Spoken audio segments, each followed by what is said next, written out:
Hi hello അസ്സാം വലൈക്കും എല്ലാവർക്കും ഹനാസ് കിച്ചണിലേക്ക് സ്വാഗതം. ഇന്നത്തെ റെസിപ്പി മുട്ട വെച്ചിട്ട് ഒരു ഉഗ്രം ബിരിയാണിയാണ്, എഗ് ചില്ലി ബിരിയാണിയാണ്.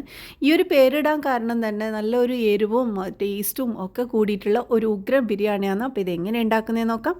വീഡിയോയിലേക്ക് കിടക്കാം. അപ്പോൾ ഇതായിട്ട് ഞാൻ മുട്ട പുഴുങ്ങിയെടുത്തിട്ടുണ്ട്, 4 മുട്ട എടുത്തിട്ടുണ്ട്. അത് കത്തി വെച്ച് ഇതുപോലെ ഒന്ന് വരയിട്ട് കൊടുക്കാം. അപ്പോൾ ഈ ഒരു വീഡിയോ കാണുന്ന സമയത്ത് നിങ്ങൾ സ്കിപ്പ് ചെയ്ത് മുഴുവനും കാണണം, എങ്കിൽ ആ ഒരു രീതിയിൽ തന്നെ നിങ്ങൾക്ക് ഉണ്ടാക്കാൻ പറ്റുള്ളൂ. അപ്പോൾ ഇതുപോലെ വരയിട്ടതിന് ശേഷം നമുക്കിതിനേക്ക് കുറച്ച് മസാല ഉണ്ടാക്കണം.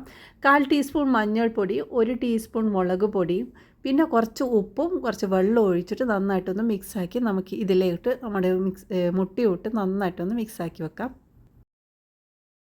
അപ്പോൾ ഇതാ മുട്ടയെല്ലാം ഇതുപോലെ നന്നായി മിക്സാക്കിയ ശേഷം നമ്മളിതൊരു പാൻ വെച്ചിട്ടുണ്ട്. അതിലോട്ട് കുറച്ച് ഓയിൽ ഒഴിച്ച് കൊടുക്കാം. അപ്പോൾ അതിലേക്ക് ഇനി ഒരു പട്ട ഇട്ട് കൊടുക്കാം. 2 കഷ്ണം പട്ട ഇട്ടിട്ടുണ്ട്, പിന്നെ കറാമ്പൂ ഇട്ടിട്ടുണ്ട് 4 എണ്ണം, പിന്നെ ഏലക്ക 2 പീസ് ഇട്ടിട്ടുണ്ട്. പിന്നെ ഇതിലേക്ക് ഇടുന്നത് നമ്മൾ വറ്റൽ മുളകാണ്, അതൊന്ന് പൊട്ടിച്ച് ഇതിലേക്ക് ചേർത്ത് കൊടുക്കാം. അപ്പോൾ ഇതെല്ലാം ഇട്ടതിന് ശേഷം നമ്മൾ മിക്സാക്കി വെച്ച ഈ ഒരു മുട്ടയും കൂടി ഇതിലേക്ക് ഇട്ട് നന്നായിട്ടൊന്ന് മിക്സാക്കി നമ്മൾക്കിതൊന്ന് ഫ്രൈ ചെയ്യുന്ന പോലെ ആക്കാം. ചെറുതായിട്ടൊന്ന് ഫ്രൈ ആയാൽ മതി. അപ്പോൾ ചെറിയ ഫ്ലെയിമിൽ വെച്ചിട്ട് ഇത് ഫ്രൈ ചെയ്യുന്നതാണ്. പിന്നെ ഞാൻ ഇതിലേക്ക് 1 ടേബിൾ സ്പൂൺ നെയ്യും കൂടി ചേർത്തിട്ടുണ്ട്. അപ്പോൾ ഇതിലേക്ക് ഞാൻ ഓയിലിന് പകരം നിങ്ങൾക്ക് വേണമെങ്കിൽ നെയ്യ് മാത്രമായിട്ടും ഇങ്ങനെ ചെയ്യാട്ടെ. ഞാനിപ്പോൾ അതും ഇതുമായിട്ട് എടുത്തതാണ്. ഇനി മുട്ട ഇതുപോലെ ജസ്റ്റ് ഒന്ന് കളർ മാറിയാൽ തന്നെ മതി, ഒരുപാട് ഫ്രൈ ആക്കണം എന്നില്ല. ഇനി നമ്മൾ ഇത് കോരി മാറ്റാം. ഇനി നമ്മൾ ഈ ഒരു ഓയിൽ തന്നെയാണ് മസാല ഉണ്ടാക്കുന്നത്. അപ്പോൾ അതിനായിട്ട് 1/2 ടീസ്പൂൺ ചെറിയ ജീരകം എടുത്തിട്ടുണ്ട്, അത് ചേർത്ത് കൊടുക്കാം. പിന്നെ നമ്മൾ ഇതിൽ ചേർക്കുന്നത് ഇഞ്ചി വെളുത്തുള്ളി ചതച്ചെടുത്തതാണ്, അത് 2 ടേബിൾ സ്പൂൺ ഇട്ടിട്ടുണ്ട്. ഇനി സവാള ചേർത്ത് കൊടുക്കുക, അത് ഒരു 4 മീഡിയം സൈസ് സവാള ചേർത്ത് കൊടുക്കാം. അപ്പോൾ സവാള ഇടുന്ന സമയത്ത് നല്ല പൊടിയായിട്ട് വേണം കട്ട് ചെയ്യാൻ. ഇതുപോലെ ചെറുതാക്കി കട്ട് ചെയ്തിട്ട് അത് നല്ല ലൈറ്റ് ഗോൾഡൻ കളറാകുന്നവരെ വഴറ്റിയെടുക്കണം കേട്ടോ. അപ്പോൾ അത് റെഡിയാകുന്ന സമയത്ത് നമുക്കിതാ ചോറുണ്ടാക്കാം.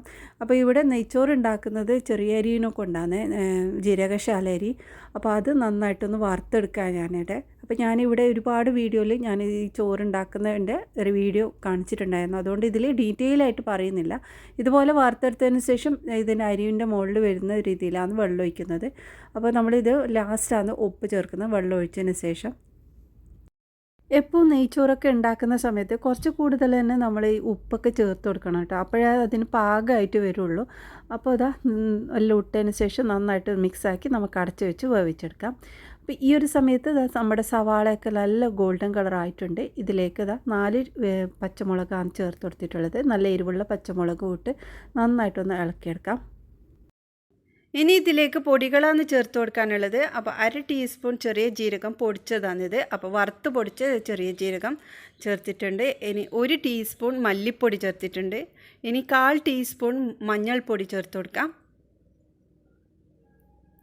ഇനി മുളക് പൊടി 2 ടീസ്പൂണാണ് ചേർത്ത് കൊടുക്കുന്നത്, അതും കൂടി ചേർത്തിട്ടുണ്ട്. അപ്പോൾ ഇത് കാശ്മീരി മുളകാണ്. അപ്പോൾ അത് ഇട്ടിട്ട് നന്നായി വഴറ്റിയെടുക്കാം. പൊടികളെല്ലാം ചേർത്തതിന് ശേഷം നമുക്കിതൊന്ന് നന്നായി ഇളക്കിയെടുക്കണം. അപ്പോൾ ഈ ഒരു എണ്ണയിൽ ഈ ഒരു മസാല നല്ലൊരു മൂത്ത സ്മെല്ല് വരണം. അപ്പോൾ അത്രയും സമയം നമുക്കിതൊന്ന് ഇളക്കിയെടുക്കണം.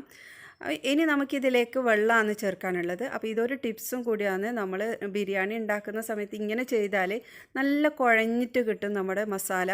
അപ്പോൾ അങ്ങനെ ആകുമ്പോഴാണ് നല്ല ടേസ്റ്റ്. അപ്പോൾ ഇതൊന്ന് അടച്ച് വെച്ചിട്ട് നമുക്കിതൊന്ന് വറ്റിച്ചെടുക്കാം. അപ്പോൾ ഈ ഒരു സമയത്ത് നമുക്കിതിലേക്ക് വേണ്ടത് തക്കാളിയാണ്. അപ്പോൾ ആ തക്കാളി ഒന്ന് നമുക്ക് റെഡിയാക്കിയെടുക്കാം. മസാലയിൽ വെള്ളം വറ്റുന്ന സമയത്ത് നമുക്ക് തക്കാളി ഒന്ന് നന്നായി അരച്ചെടുക്കാം. അപ്പോൾ 4 വലിയ തക്കാളിയാണ് ഞാൻ ഇവിടെ എടുത്തിട്ടുള്ളത്. അപ്പോൾ അത് മിക്സിയിലിട്ട് നന്നായി അരച്ചെടുത്തിട്ടുണ്ട്. അപ്പോൾ നമ്മുടെ മസാലയൊക്കെ റെഡി ആയിട്ടുണ്ട്. നല്ല വെള്ളമെല്ലാം വറ്റി കറക്റ്റ് ആയിട്ടുണ്ട്. ഇനി നമ്മൾ അരച്ച് വെച്ച തക്കാളി പേസ്റ്റ് ഇതിലേക്ക് ചേർത്ത് കൊടുക്കാം. അപ്പോൾ ഇതിലേക്ക് ഞാൻ വെള്ളമൊന്നും ഒഴിച്ചിട്ടില്ല, വെറും തക്കാളി മാത്രം അരച്ചതാണ്. അപ്പോൾ അതും കൂടിയിട്ട് നന്നായി ഇളക്കിയെടുക്കാം. ഇനി നമുക്കിതൊന്ന് അടച്ച് വെച്ച് നമുക്കിതൊന്ന് വറ്റിച്ചെടുക്കണം. അപ്പോൾ ഈ ഒരു സമയത്ത് നമ്മുടെ ചോറ് എന്തായി നോക്കാം. അപ്പോൾ ചോറൊക്കെ നല്ല റെഡി ആയിട്ടുണ്ട്, വെള്ളമെല്ലാം വറ്റി റെഡി ആയിട്ടുണ്ട്. ഇതൊരു ഫ്ലെയിം ഓഫാക്കാം. ഇനി നമുക്ക് ഈ മസാല ഒന്ന് എണ്ണയെല്ലാം തെളിഞ്ഞ് വരുന്നത് വരെ നമുക്കിതൊന്ന് തിളപ്പിച്ചെടുക്കണം. അപ്പോൾ ഇതിലുള്ള വെള്ളം ഒന്ന് വറ്റി വരണം. അപ്പോൾ നമ്മൾ ഇതിലേക്ക് ഉപ്പ് ഇട്ടില്ലായിരുന്നു, അപ്പോൾ പാകത്തിനുള്ള ഉപ്പ് ഇട്ട് കൊടുക്കാം. അപ്പോൾ ഈ ഒരു മസാല നിങ്ങൾ ഉണ്ടാക്കി നോക്ക്, നിങ്ങൾക്ക് ഉറപ്പായിട്ടും ഇഷ്ടപ്പെടും. നല്ല ടേസ്റ്റുള്ള ഒരു മസാല തന്നെയാണ്. അപ്പോൾ ഇതിലേക്ക് പാകത്തിനുള്ള ഉപ്പിട്ട് കൊടുത്ത് ഇനി നമ്മൾ ഫ്രൈ ചെയ്ത് വെച്ച മുട്ട ഇട്ട് കൊടുക്കാം. ഇനി നന്നായി ഒന്ന് ഇളക്കിയെടുക്കാം. ഇപ്പം നിങ്ങൾ ശ്രദ്ധിച്ചാൽ അറിയും നമ്മളിട്ട സവാളയെല്ലാം കുഴഞ്ഞ് നല്ലൊരു പേസ്റ്റ് പോലെ തന്നെ ആയിട്ടുണ്ട്. അപ്പോൾ ഈ ഒരു രീതിയിലാണ് നമുക്കിത് വേണ്ടതും. ഇനി ഞാനിതിലേക്ക് 1 ടേബിൾ സ്പൂൺ കസൂരി മേത്തിയാണ് ചേർക്കുന്നത്. എന്നിട്ട് നന്നായി ഇളക്കിയെടുക്കാം. അപ്പോൾ ഇത് ഇത്രയും കുറുകിയാൽ മതിയെങ്കിൽ അങ്ങനെ ചെയ്തെടുക്കുക. അപ്പോൾ ഇതിലേക്ക് കുറച്ചൊരു ഗ്രേവി ഉണ്ടെങ്കിൽ നമ്മൾ ചോറിലേക്ക് ഒന്ന് പിടിക്കാനും ഒക്കെ നല്ലതാണ്. ഒരുപാട് വറ്റിച്ചെടുക്കേണ്ട ആവശ്യമില്ല. ഇനി ഇതിലേക്ക് കുറച്ച് ഗരം മസാലയാണ് ചേർത്ത് കൊടുക്കുന്നത്. അവസാനം കുറച്ച് ഗരം മസാലയും മല്ലിയിലയും കൂടി ചേർത്ത് കൊടുക്കാം. അപ്പോൾ മല്ലിയില കുറച്ച് കൂടുതൽ തന്നെ ചേർക്കുന്നത് നല്ലതാണ്. അപ്പോൾ എൻ്റെ കയ്യിൽ ഇത്രേ ഉണ്ടായിരുന്നുള്ളൂ, അതുകൊണ്ട് അത് ചേർത്തത്. അപ്പോൾ നമ്മുടെ മസാലയെല്ലാം ഇവിടെ റെഡി ആയിട്ടുണ്ട്. നല്ല കുഴഞ്ഞ രൂപത്തിൽ തന്നെയാണ് ഇവിടെ ഉള്ളത്. അപ്പോൾ ഇത് നമുക്ക് ഇനി നമ്മുടെ മുട്ട ഇതിൽ നിന്ന് മാറ്റി വെക്കാം. അപ്പോൾ ഇതിൻ്റെ മസാല തന്നെ എന്തോ ഒരു സ്മെല്ലാണ്, നല്ലൊരു സ്മെല്ലാണ്. അപ്പോൾ ഇതുപോലെ നിങ്ങൾ ഉണ്ടാക്കി നോക്ക്, നിങ്ങൾക്ക് ഉറപ്പായിട്ടും ഇഷ്ടപ്പെടും. അപ്പോൾ നമ്മുടെ ഈ മുട്ടയൊക്കെ മാറ്റി വെച്ചിട്ടുണ്ട്. അപ്പോൾ ഈ ഒരു മസാലയിൽ നിങ്ങൾക്ക് കൂടുതൽ മുട്ട വേണമെങ്കിൽ ചേർത്ത് കൊടുക്കുക. അപ്പോൾ ഇതിലേക്ക് ഞാൻ 4 മുട്ടയെ ചേർത്തിട്ടുള്ളൂ. മസാല ഇവിടെ ഉണ്ട്. നമ്മൾക്ക് ചോറിലേക്ക് മസാല കുഴഞ്ഞ് കിട്ടണം. അപ്പോൾ അത്രയും മസാലയും വേണം. 2 കപ്പ് അരിയാണ് ഞാനിവിടെ എടുത്തിട്ടുള്ളത്. അപ്പോൾ അതൊന്ന് നമ്മുടെ മസാല ഇതുപോലെ ലെവലാക്കി എടുക്കാം. ഇനി ഇതിൻ്റെ മുകളിലോട്ട് നമുക്ക് നമ്മുടെ ചോറിട്ട് കൊടുക്കാം.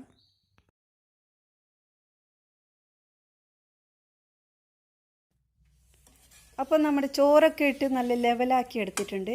ലെവലാക്കിയ ശേഷം നമുക്ക് ഇതിൻ്റെ മുകളിലോട്ട് 1-2 ടേബിൾ സ്പൂൺ നെയ്യ് ഒന്ന് ഒഴിച്ചു കൊടുക്കാം. എന്നിട്ട് ഇതുപോലെ സ്പൂണോട് ഒന്ന് ഇങ്ങനെ സ്പ്രെഡാക്കി എടുക്കാം.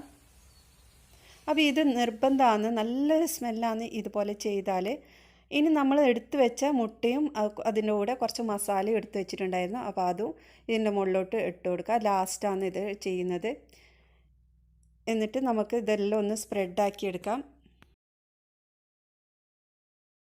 അപ്പോൾ ഇതാ മസാലയെല്ലാം ഇതുപോലെ ലെവലാക്കിയ ശേഷം നമ്മൾക്ക് ഓരോ മുട്ടേൻ്റെ മുകളിലും കുറച്ച് നെയ്യാണ് ഒഴിച്ചു കൊടുക്കാനുള്ളത്. കുറേയൊന്നും വേണ്ട, വളരെ കുറച്ച് നെയ്യാണ് ഒഴിക്കുന്നത്.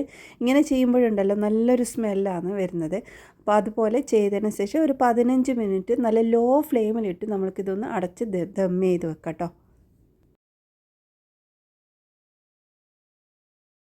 അപ്പോൾ ഇതാ നമ്മുടെ ബിരിയാണി ഇവിടെ റെഡി ആയിട്ടുണ്ട്. ഒരു 15-20 മിനിറ്റ് നല്ല ലോ ഫ്ലെയിമിലിട്ട് ദം ചെയ്തതാണ്. നല്ലൊരു സ്മെല്ലും നല്ല ടേസ്റ്റുള്ള ഒരു ബിരിയാണിയാണ്.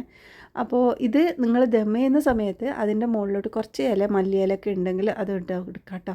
അപ്പോൾ എൻ്റെ കയ്യിൽ ഇല്ലാത്തത് കൊണ്ടാണ്, ഉണ്ടെങ്കിൽ അത് മസ്റ്റായിട്ട് ചേർക്കണം.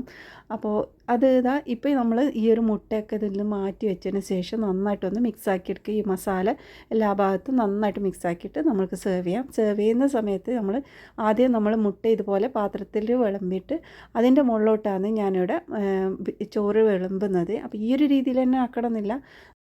അപ്പോൾ ഇതാ സംഭവം ഇവിടെ സെറ്റായിട്ടുണ്ട്. അപ്പോൾ ബിരിയാണി നമ്മൾ ഇതുപോലെ ആക്കിയ ശേഷം നമ്മൾ ഒരു പാത്രത്തിലേക്ക് ഒന്ന് തിരിച്ചിട്ട് കൊടുത്താൽ തന്നെ മതി. അപ്പോൾ ഇത് നല്ല ടേസ്റ്റും നല്ല ഫ്ലേവറുള്ള ഒരു ബിരിയാണിയാണ്. ട്രൈ ചെയ്ത് നോക്കിയിട്ട് നിങ്ങളുടെ വലിയ അഭിപ്രായം അറിയിക്കണേ. അപ്പോൾ എൻ്റെ ചാനൽ ഇഷ്ടമാണെന്നുണ്ടെങ്കിൽ ഒന്ന് സപ്പോർട്ട് ചെയ്യണേ. ഇനി അടുത്ത നല്ല റെസിപ്പിയുമായി വീണ്ടും വരാം. ബൈ.